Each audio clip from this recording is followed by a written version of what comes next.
Filipinos are known for their capableness to smile through their troubles and to dig up something to laugh about even in hardest times.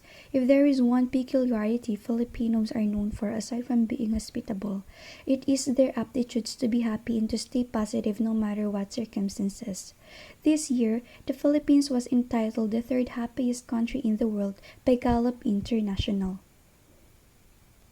But as the aphorism says, happiness always has sadness in return. Worst part is, sometimes it turns out to be a tragedy.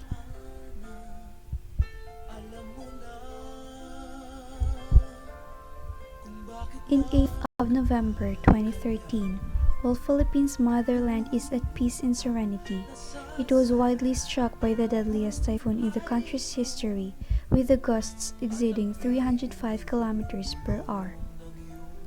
Typhoon Haiyan, with the local name Yolanda, was the strongest ever to hit land at the time, since typhoons more commonly expand its peak velocity while still traveling over oceans.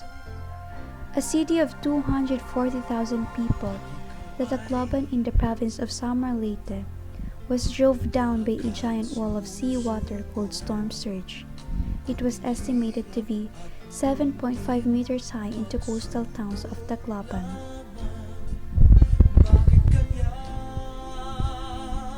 In Philippines, a vast number of inhabitants live in areas with poor infrastructure and housing that made Typhoon Yolanda more dangerous.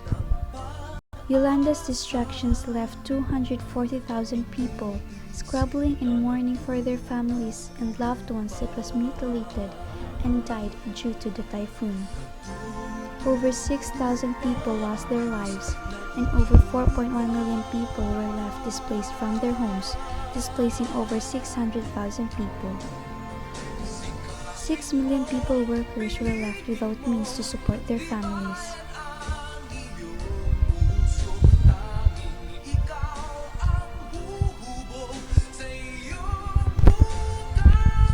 The typhoon also destroys the province's agriculture.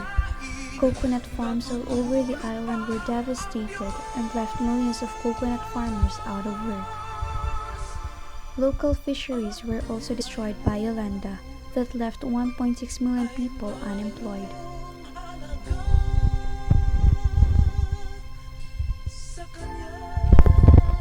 In a nation where 1 in 5 people earn less than $2 a day, the people in Yolanda's path stood out of their deep poverty.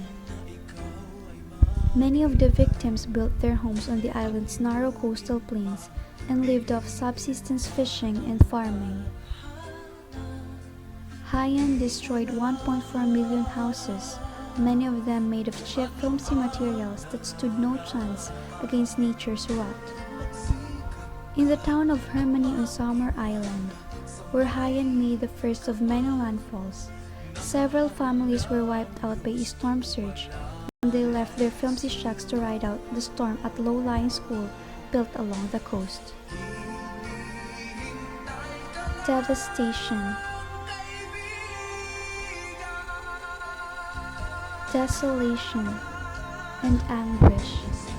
That is the only situation that Typhoon Yolanda left the country, left many of Filipinos. We can never prevent hazards, but we can prevent disasters. There are still times, there are still ways. Being prepared is one of the best things to do because when we are prepared, we knew what we're going to do. We can avoid panicking that can cause to more serious accidents or worse, death. Long-term recovery from disaster presents a formidable challenge to affected communities, requiring sound strategies to restore the health and livelihood of those affected.